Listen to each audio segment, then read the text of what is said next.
One TV. Apakah kita sedang berada di masa keemasan Islam? Satu sisi mungkin ya, tapi lihat sisi yang lain. Di tengah umat Islam yang banyak ini, orang begitu mudah mengatakan, apa salahnya minum khamar? Memangnya ada orang minum khamar mati gara-gara khamar? Di negeri Muslim yang terbesar itu, orang begitu mudah mengatakan kata-kata yang menyengat telinga hati orang beriman.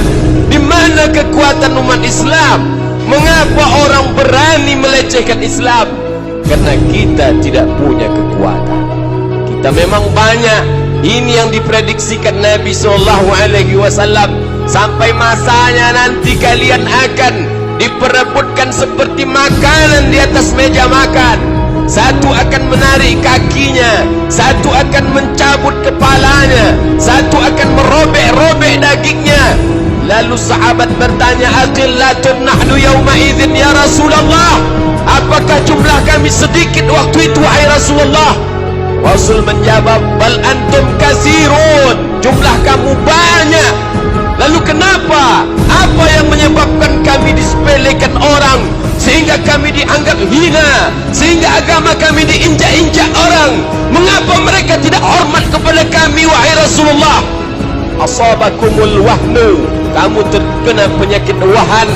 Wa mal wahnu ya Rasulullah? Apakah wahan itu wahai Rasulullah? Rasul menjawab, hubbud dunya wa karahiyatul maut. Kamu terlalu cinta pada dunia dan kamu takut mati, dan musuh kamu tahu itu, maka dia tidak menghormati dan tidak memuliakan kamu. Salahkah musuh kita? Terlalu banyak yang menyalahkan musuh, terlalu banyak yang mencaci maki kegelapan, tapi tak banyak yang menyalahkan lilin di tengah gelap.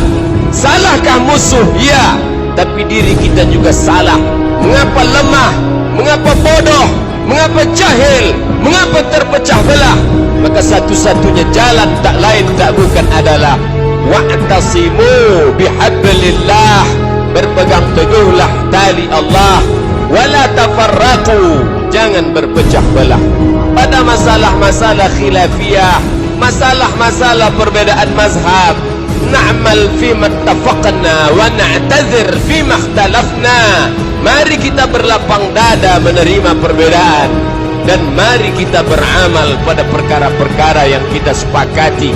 Tidak akan ada yang lebih bahagia melihat perpecahan kita selain daripada orang-orang kafir, yang memang itulah yang mereka inginkan. Lan tarda, lan, Allah tidak menggunakan kata la tidak, tapi dipakai kata lan, tidak akan. Walan tarda, mereka tidak akan rida, mereka tidak akan senang, mereka tidak akan merasa puas hati.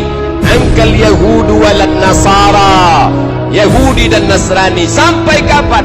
Hatta tattabi'a millatahum, sampai kamu ikut agama mereka.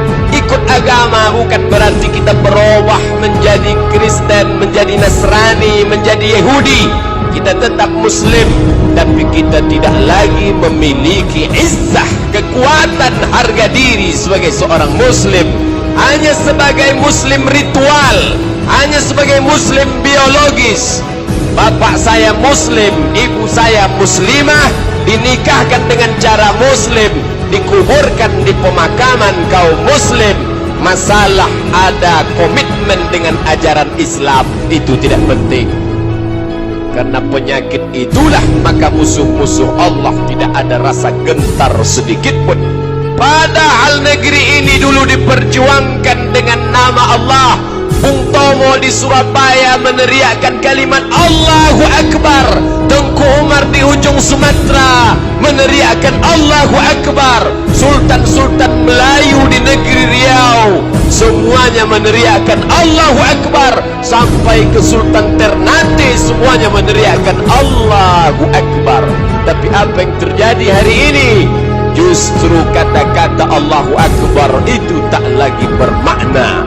Kaum muslimin yang dimuliakan Allah Subhanahu wa ta'ala, beberapa hari lagi siswa-siswa kita akan mengikuti ujian. Lalu kemudian guru-guru agama, para ustaz diajak untuk membangkitkan semangat anak-anak yang akan ujian. Tapi berapa banyak yang sadar dan faham betapa menyakitkan hati, ternyata dalam pelajaran-pelajaran yang akan diujikan itu ternyata tidak ada pelajaran agama. Apa maknanya? Anak umat Islam akan sangat hebat dalam bidang sains, akan sangat hebat dalam bidang apapun, tapi dia tidak mengerti agama. Lalu kemudian kalau sudah bicara pembangunan untuk infrastruktur, apapun namanya, cepat diselesaikan. Tapi untuk rumah Allah subhanahu wa ta'ala, lalu kenapa tetap juga mulut itu mengatakan di awal-awal doa, Allahumma inna nas'aluka salamatan fid din, selamat dalam agama.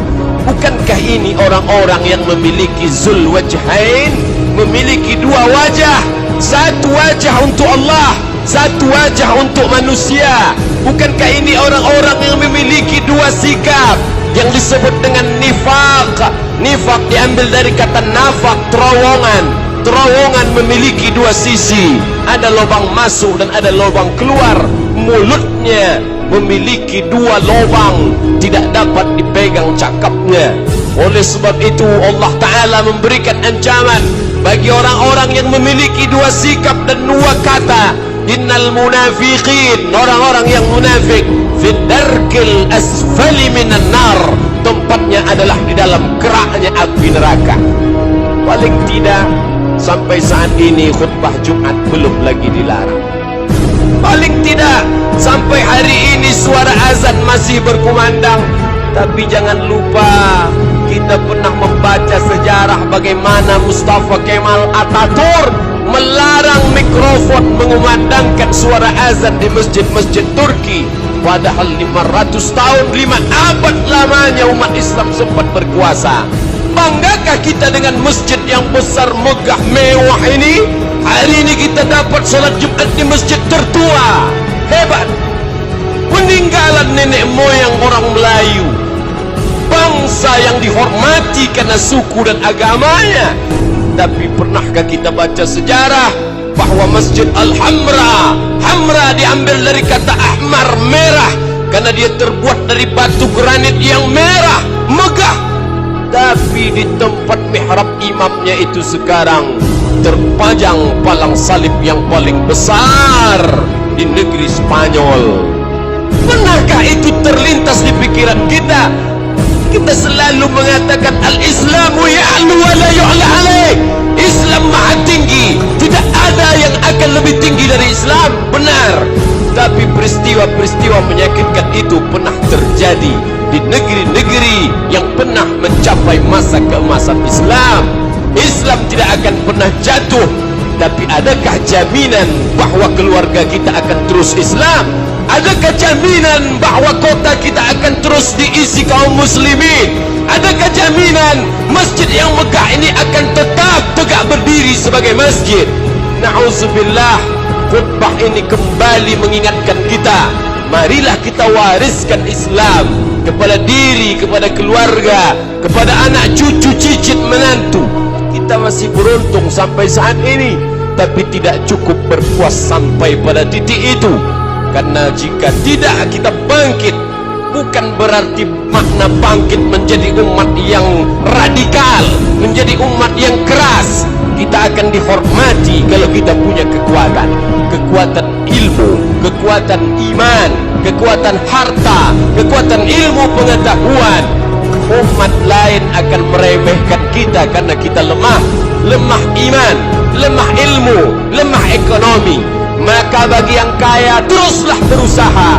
Imam kita selalu membacakan ayat idza qudiyatis shalah. Kalau salat sudah dilaksanakan, fantashiru fil ardh, bertebaranlah di atas muka bumi, wabtaghu min fadlillah, carilah karunia Allah. Silakan mau jadi orang kaya, kaya sekaya-kayanya.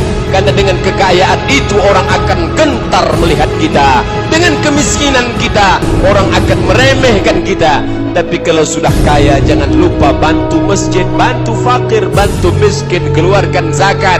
Bagi yang berilmu silakan, tuntutlah ilmu sampai kemanapun. Walaupun hadis ini dhaif, tapi boleh dipakai untuk fadail amal.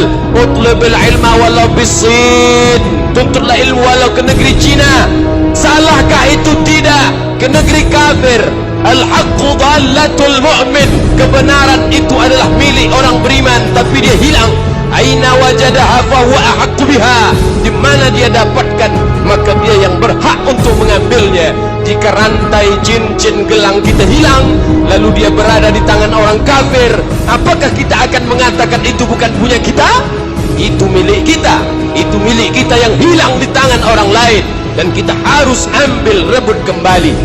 Maka al-mu'minul qawi, orang mukmin yang kuat, khairun, dia lebih baik, wa ahabbu ila Allah, dan dia lebih dicintai Allah, minal mu'minid dhaif, daripada mukmin yang lemah. Siapa yang imannya bisa dibeli dengan sebungkus mie instan?